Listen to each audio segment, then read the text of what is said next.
I was a Remainer, but I'm not a Remoaner. I'm a Democrat. I accept that the British people voted to get out of the European Union, and I argued against that. But as I say, I'm a Democrat. Therefore, it's the job of the British government to say, OK, that's what the British people want. How can we do the best possible deal that will set us up for decades to come? And that's what today's speech was about. Customs union. I mean, as I understand it, we are leaving the customs union but trying to kind of negotiate our way back into some aspects of it. Is that it?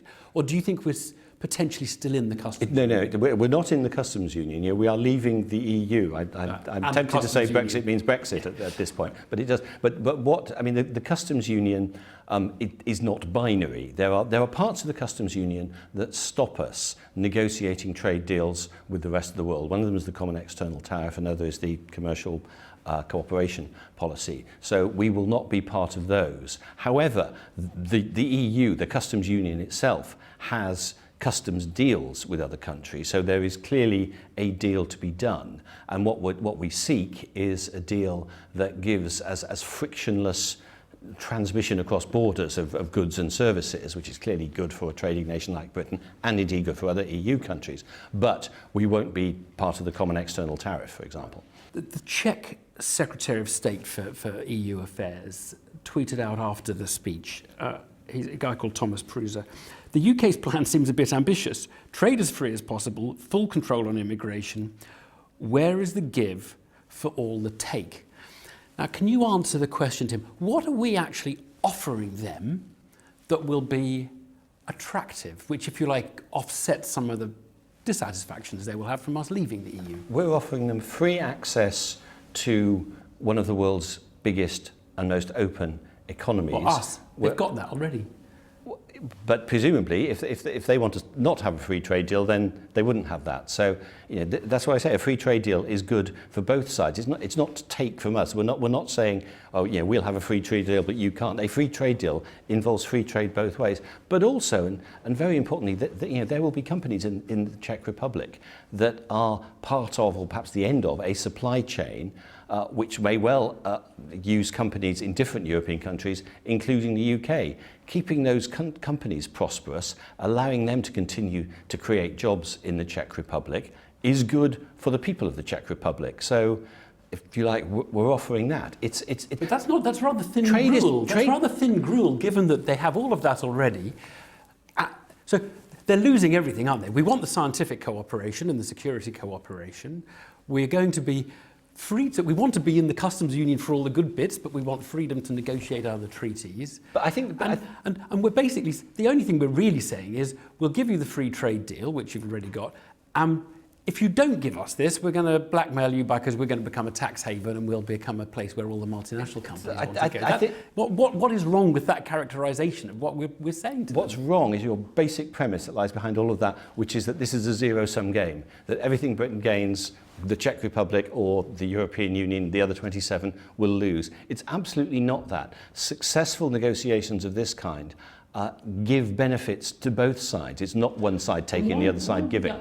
I suppose I'm wondering whether psychologically the pitch that we're making to them, which is veiled blackmail at the end, that we'll become the kind of tax haven if you don't give it to us, and essentially saying we take away everything we don't like about the EU, but we will give you the free trade bit, which is the bit that we've always liked and always said we wanted. I mean, is that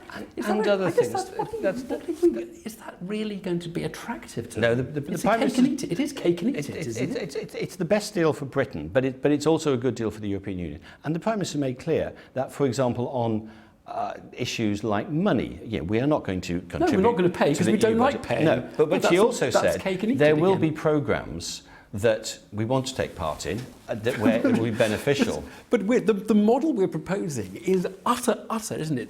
We'll do it à la carte, we'll pay for the little bits we like, we'll leave out all the bits we don't like. And isn't it the case that they have just a slightly more holistic view of this? They like the idea of there being give and take. They like the idea of people being members of a club, being in the room, discussing, negotiating, sorting things out, giving, like things on free movement, for example, which is something, or giving in the form of budget contributions, and being part of a big free trade area as a benefit to compensate for some of those. But even if you're a member of a club, you might well want to say this club would benefit, and all the members of this club would benefit from a strategic partnership with the big people next door. Just explain, what's the active ingredient in the Brexit process that is going to improve, be a better deal for ordinary working people at home? How are ordinary people at home going to feel better off as a result of it? Well, in that part of the speech, the Prime Minister specifically talked about immigration, because one of the things people have clearly been anxious about, and in some cases angry about, over the past 10, 15 years, has been the feeling that straightforwardly the numbers of immigration are too high. Everyone is that government policy that we think basically people have been worse off as a result of immigration? Well, they'll be better off when we control it. Some people have not benefited. Some people feel, and indeed in actual terms, may well not have benefited. Whereas other people have benefited. Is it a perception thing that we're addressing, or is it a reality thing that we're addressing? Well, I mean, they're worse off as a result of immigration, or they're better off but feel worse off? All the academic research I've seen, and we can have a discussion about whether we listen to experts or not these days, but shows that whereas in the aggregate immigration makes the economy bigger, so it benefits the economy, there are people whose wages are depressed, and so they may not be. So there is a degree of reality. It's not just perception. In the campaign, the referendum campaign, obviously one of the things that had a certain resonance with people was this idea that we'd spend more on the NHS if we left the EU. We'd be paying less to the EU. We could put it into the NHS. Is it your view, and we actually see, if anything, the NHS has had taken a bit of a pummeling in the last few weeks, is it your view that we will see, over the next 5 years, as a result of us leaving the EU, significantly larger amounts of money, a Brexit dividend being put into the National Health Service? Well, we will be paying less once we leave, so that amount of money will be, as it were, available to the Chancellor. But overall, clearly the most important thing in terms of a dividend, whether you want to spend it on a particular public service or anything else, will depend on the underlying economy. People are worried, some people are definitely worried, that we're picking the wrong guy. I mean, we're no longer quite as close to Angela Merkel, and we're much closer to Donald Trump, who just does not believe any of the stuff you've just said. And are you comfortable with the thrust, and that we're not mollycoddling or brown-nosing Donald Trump to try and be close to him and be best friends with him? I mean, I think the key is not to over-personalise anything. Britain and America, as countries, have a lot in common, historically, but also in our attitude to the world. And therefore, it is sensible for Britain and America to continue to be close friends. And that would be true whoever were the British Prime Minister, whoever is the American President. So I think that's a sensible posture for the British government to take. Damian Green, thanks very much. Thanks.